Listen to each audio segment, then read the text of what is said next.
Office पे जाके राजा जी form लिया और बिटिया के नाम बीमा करवैया।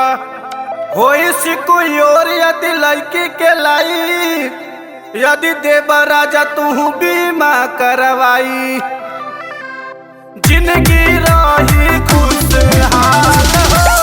रिंकी के पापा LIC GNF से करवाना हो, ये पूजवा के पापा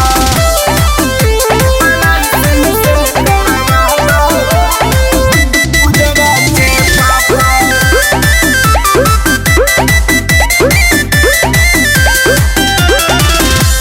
अरे कम बाटे एज पर हेज जनी करा, खोलवा के LIC राजा बिटिया के भरा।